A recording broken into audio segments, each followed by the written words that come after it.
rest as if it was something that you earn. And I want to challenge that today by my bestie, author, speaker, famous person, Petra Lorenzo. Hi. Hello, bestie. How you doing? Fine, and you? Yeah, it's all right. You like that, eh? I do love a little bit of an Elvis. I didn't even realize that was Elvis. I thought that was Joey from Fred. Oh my goodness. How you doing? I don't know why my brain went there. Okay. I don't know where you went with Elvis. Maybe, do I look that old to you? Elvis was sexy. What are you talking about? Elvis was hot. I don't know. Yeah. No, every woman I think would agree. Even show a millennial, and I think she would probably also think that Elvis. Thank you very much. So there's this thing like talking about taking something that comes automatically to us. This thing called rest, and this thing about I feel like it takes a big set of, for the lack of a better term, kahunas, to like really push past the difficult stuff in your life. And I'm so glad that you brought this up, because this is the kind of stuff where you find out what you're really made of. You know, why do so many people feel guilty when they rest? Productivity, being perceived as being lazy, not adding value, not contributing to each other. Okay. Takers versus givers. So, of course, none of that is true. It's all a lie. But I think society and how we've been framed is, from pre-primary school, you've got to work hard so you get good grades so you can get to grade 2, Yes. or whatever it is now. And then when you're in grade 2, you need to work hard to get to grade 3, etc., etc. Then you need to do well so you can get into high school, so you can pick your subjects. And then you need to get into a good university. So there's that constant go and push. Feels quite transactional, almost. Very transactional, and it doesn't allow space for joy, for breathing, to connect with who we are, to find out who we are, because we're constantly aiming and trying to achieve something outside of us. Yeah. So, of course, now when we are choosing to rest, or when our bodies are telling us we need to rest, it's counterintuitive, because I could always be doing something more productive. Or at least that was for me. It is like that, because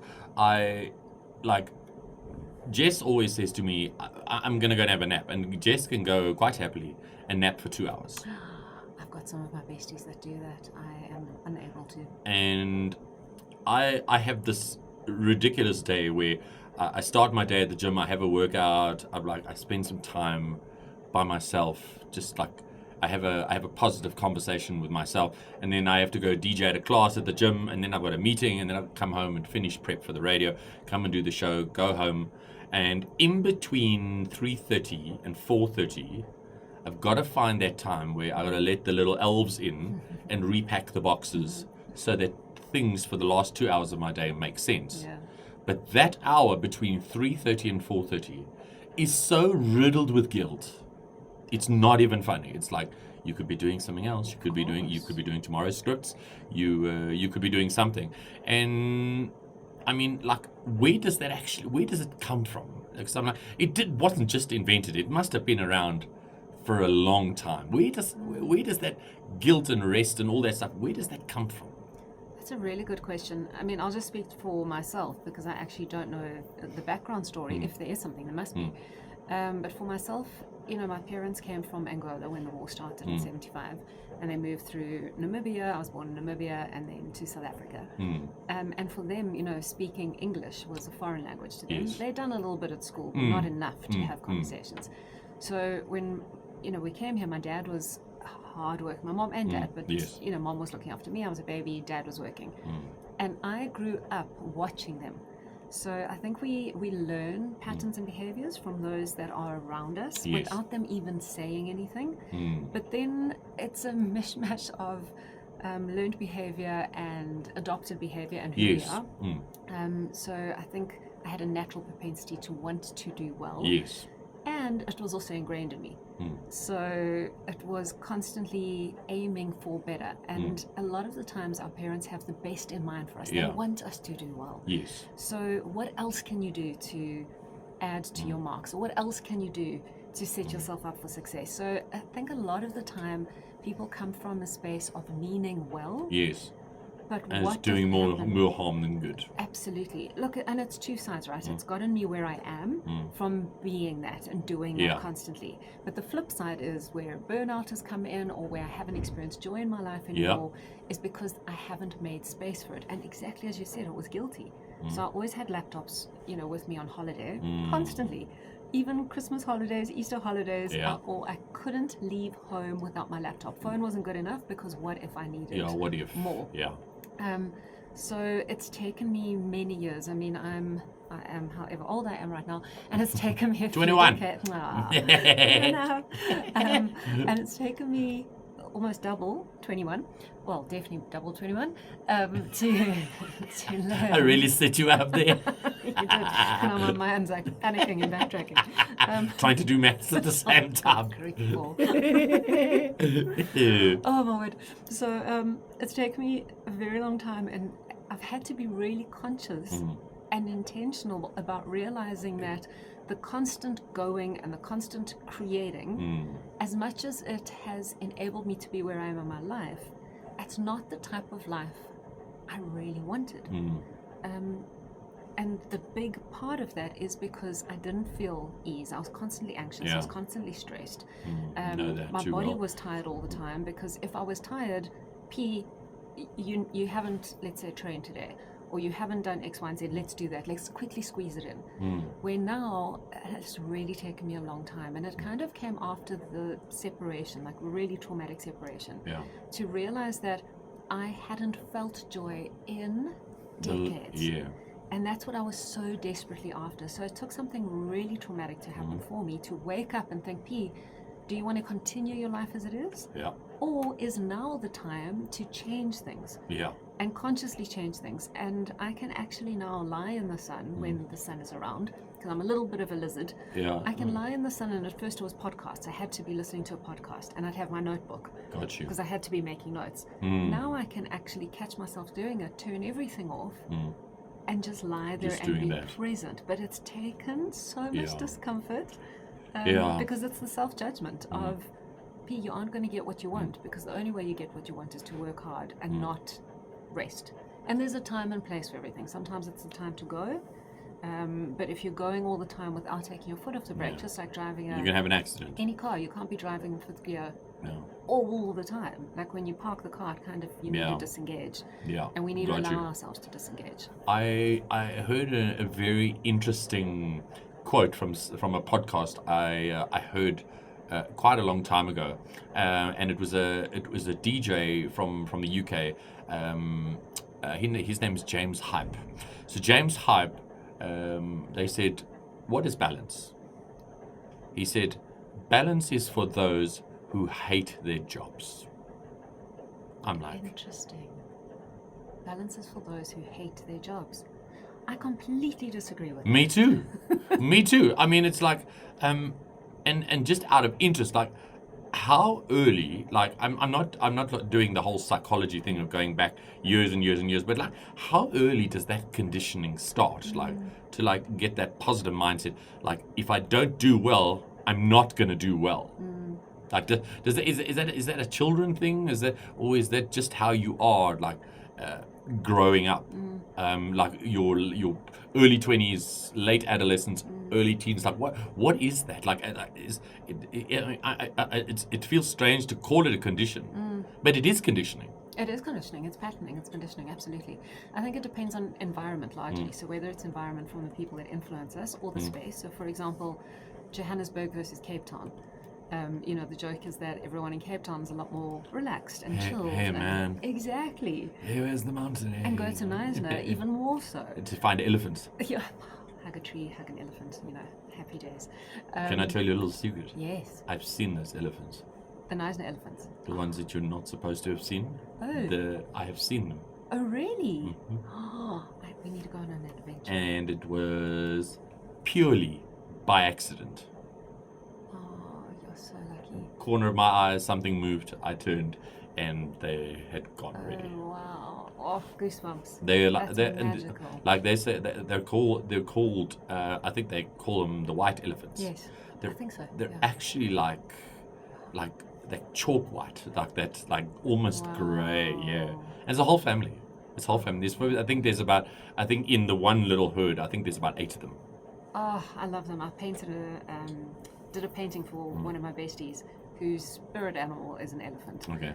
And it was quite interesting trying to get the eyes right, and because they're so deep and they connect in such a beautiful way. So, oh, that's beautiful. Speaking of things that when you were talking about the guilt, what does that do to us over time? Again, it robs our joy. It doesn't allow us to be present. It doesn't allow hope. It doesn't allow excitement for the future. Because the future is always tied in with performance and productivity and achieving goals. So it doesn't allow us to really connect with the vision for our lives that is going to fulfill us, that we are going to absolutely love. And that's where you mentioned earlier about balance in work and life. I don't believe that there is anything like balance, because there's always going to be times in your life where you can rest more versus you need to work more. So I don't really believe in that when everyone speaks about work-life balance. Yes, I think that we need to honor ourselves, our bodies, our beings, our minds while we're doing that, but it's not a constant. If anyone's trying to achieve that, I don't think you really are able you're to not do being it realistic. No, absolutely. And again, maybe it's just because if we're in Johannesburg and if you don't need to earn, if you don't need to pay the bills, then yes, you can probably find a work-life balance, because you can work 3 hours a day or 3 hours a week, sure, then you can do Or that. tan like a lizard. Or tan like a lizard.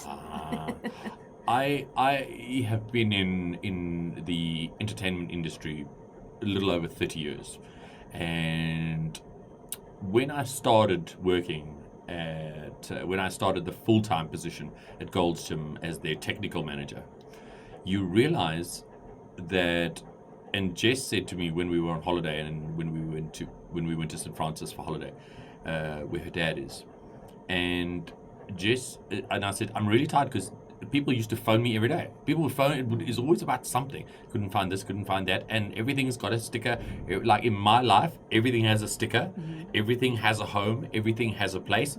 It is, the label has a label. Great. Brings you ease that way. You can find what you're looking for without but extra we can't find anything. resistance. Oh, goodness.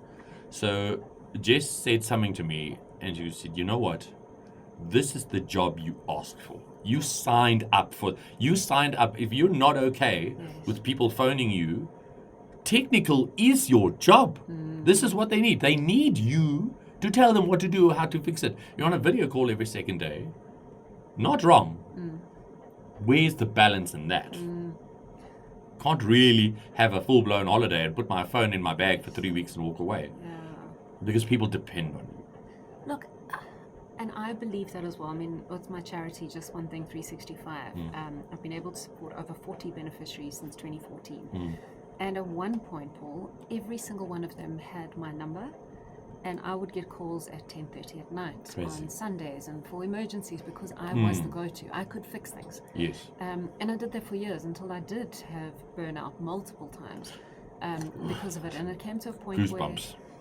where it was quite something, because I felt like and that ties in with the productivity, if I wasn't doing something to raise funds or raise blankets You weren't or being food, proactive. and I was letting others down, I could be saving other lives. So for me, it wasn't just about work, it was productivity in terms 100%. of you're being lazy now watching a movie versus you could be saving a life right now. It's like it's like you're saying, it's like it's part of it. I mean, this is a bit close to home. It's when it becomes part of your purpose, or you believe that that's your purpose, and therefore becomes part of your identity. It's really hard to change and shift. But I had to realize that when I was down and out, where physically my body couldn't carry on anymore, or I was in tears all the time because it was just so overwhelming dealing. And I mean, this wasn't, I'm not paid through my charity, so I had to be working. So 100%. when everything started falling apart, is when I realized, well, I can't be as effective and help as much.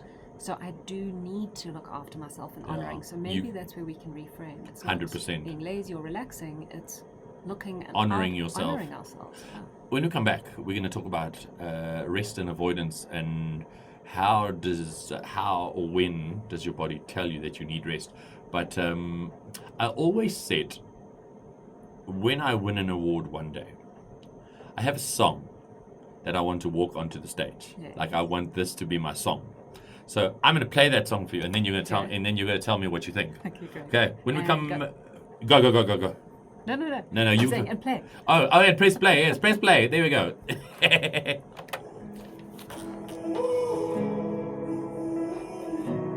Oh, I love this song. Miles Smith, Stargazing.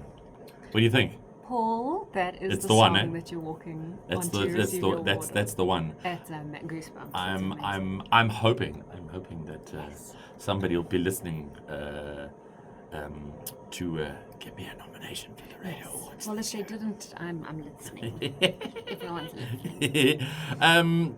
Talking about stuff that I find incredible, and this is a really engaging topic that I'm enjoying. What is the difference between rest and avoidance? So glad that came up. So Dun, we dun, can dun. pretend that we are resting by watching, and again, I'm not dissing Netflix because I love me some Netflix, but we can, go and watch Netflix or do something else that we say is relaxing. We're avoiding dealing with feelings that we've been suppressing while we're stressed or the discomfort of our lives that we're experiencing. Yeah. And we can blame it or frame it as that. Okay. I know I've done it before, where I'm distracting myself, I'm allowing myself to be distracted and saying that, oh, I'm just relaxing, I'm just chilling. But I'm like, Are you really? Exactly. Because if I spend half the time actually looking at where I'm feeling discomfort in my life, where I can change things so that I do have more time and space in my life, I could maybe spend half the time doing that, and then the other portion Really enjoy Netflix. really relaxing, and letting my body unwind.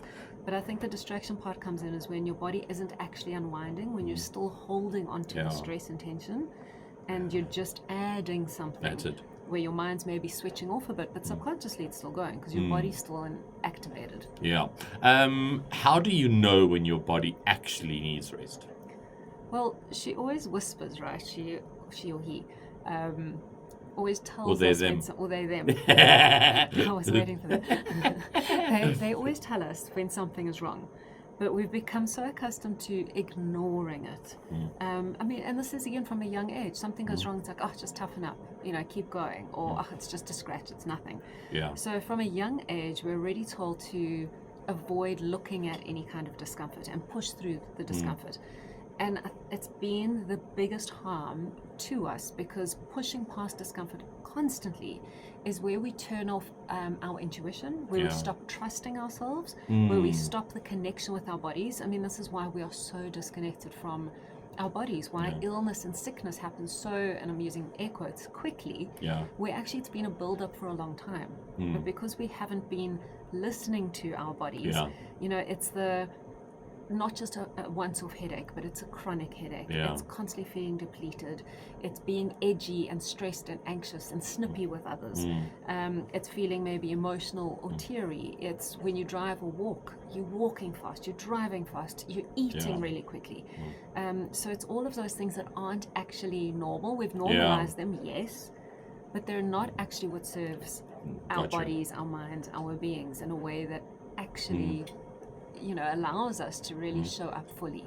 This framework you're talking about, I had the pleasure of being on a podcast at the beginning of the year that talked about Jacques Weitzman, actually, and he does the Thrive Hour on 919. And Jacques said nobody's ever been so open about autism and mental health, men's mental health. Like, let's talk about it. And I said, let's have the conversation. And he said to me, Paulie, pushing past boundaries or pushing past being like, you'll be fine, go for a walk, you'll be fine, like this, I'm fine, and just walk it off, are the two most dangerous phrases.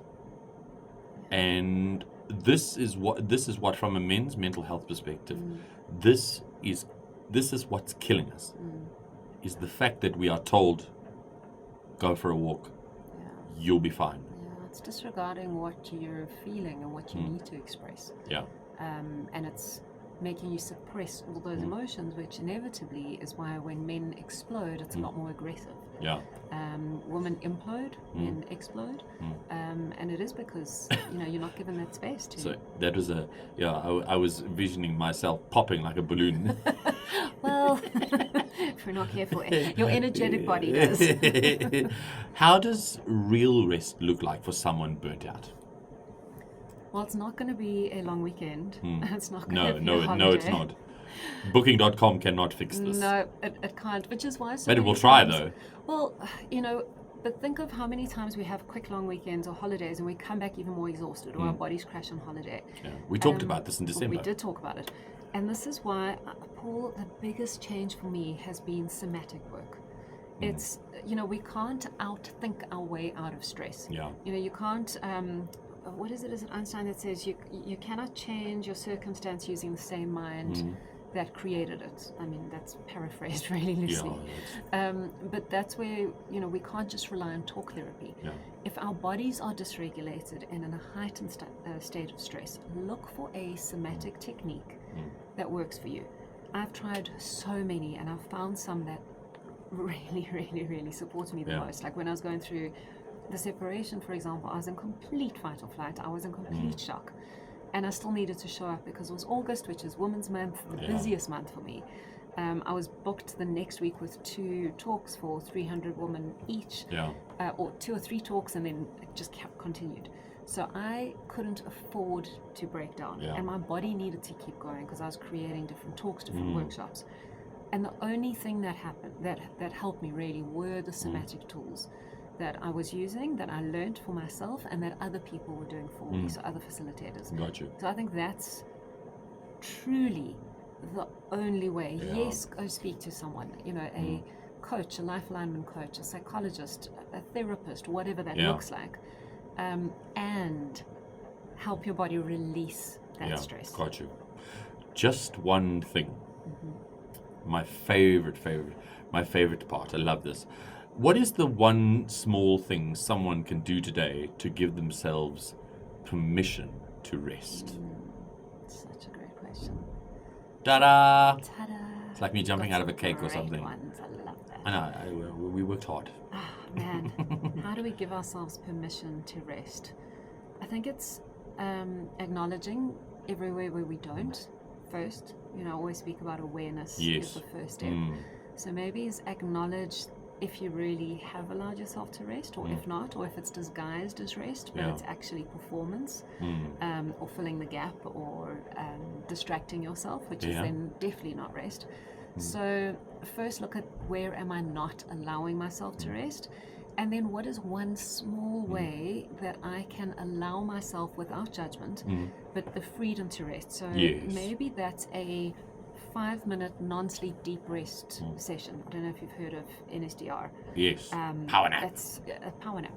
But maybe it's a 5-minute one. So we're not saying go take an hour off. If your body, if you cannot do that yet, I couldn't. So I had to start really small. So it's those micro moments, the micro habits that we're changing. So what is just one thing? What is the next smallest step? That even if it's a minuscule step forward, it's still a step forward. So look at everywhere where you aren't. That's the first step, is awareness. And then secondly, what is one thing in your day that you can change, that you can add to, that maybe it's getting one of these somatic techniques. So maybe it's just, well, let me find out where this is and let me book it. Got you. Because sometimes that's also the next step, is actually taking action towards it. Yes. Because we can do all the thinking of, I know I need to do this. I must do this one day. Until you step forward. If you're not going to book it. So that could be the next step, is just book the session. It doesn't, like, for me like when I read that, I thought about it and I thought permission to rest, it almost sounds counterproductive. But what a beautiful invitation, though. Such a beautiful invitation. And just for yourself, I give myself permission because I deserve it. And that's where all the self-worth work comes in. Got you. Which is what I work with so much. Because I know what it was for me. Until you can value yourself as an entire being, not just your title, not just the role, not just your output. If you can value yourself as an entire being, body, mind, being, and the business part, that's when you can give yourself permission to breathe, to rest, to create the life that you actually want. Should we want to find the things, the video things, the chat things, talk to you, ask you questions, book you for something, where do we find you? Thank you, Paulie. So on social and website, LinkedIn, all of it is Petra Laranjo. So Petra Laranjo, LARANJO.com. Or across social, and of course where I'll be sharing our recording. Excellent. Tonight. Before we run away, yes, I want you to talk about something. It's quite simple. It's 4 letters. It's ROLA. Goosebumps. Talk to me. Oh my goodness, so ROLA, which stands for the Ray of Light Awards. Yes. After the late, great Hollywood actor Ray Stevenson, who passed away a couple of years ago.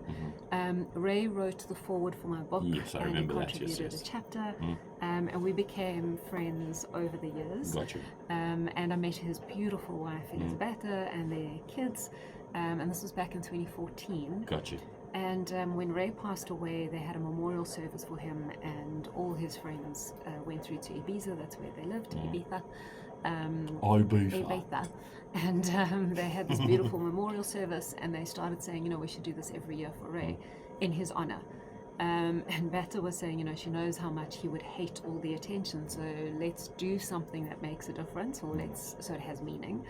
And they created, it's goosebumps, they created the Ray of Light Awards, which is an award ceremony, yes. It celebrates artists, producers, directors, musicians, non-profits, foundations that are making a difference in the world. So it's stories that with meaning, stories that matter, stories that are transforming the world.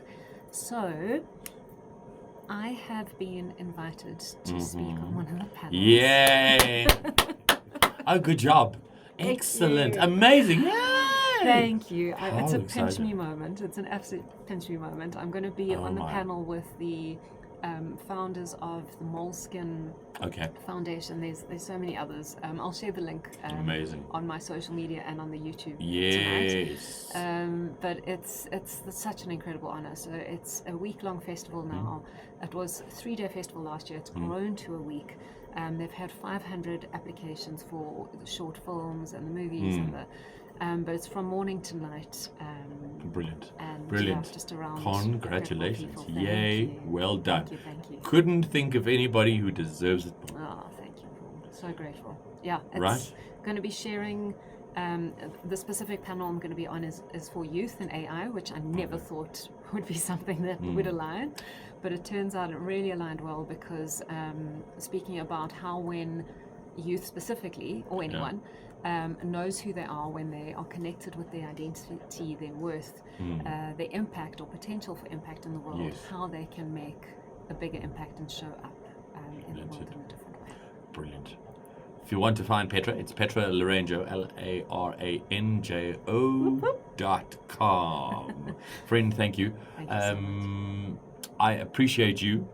You showed up today, and I am grateful for that. I'm grateful for you. Thank you. And to everyone listening and willing to embrace our conversation. Yes, absolutely. If you've got something to say, or you've got a message, or you'd also like to share something with Petra, you can also send your WhatsApps on 08422129919. I will forward them to her. And then we'll take it from there. But friend, thank you. Thank you. All again next week. What are we doing next week? Amazing. So next week, do we stay or do we go? I think we go. Well, that is the question. So let's see. Let's explore really about where in our lives do we choose to stay, or is it time to leave? Amazing. I love that. Friend, thank you. Lots of love, and look after yourself. Thank you. And you too. Mwah.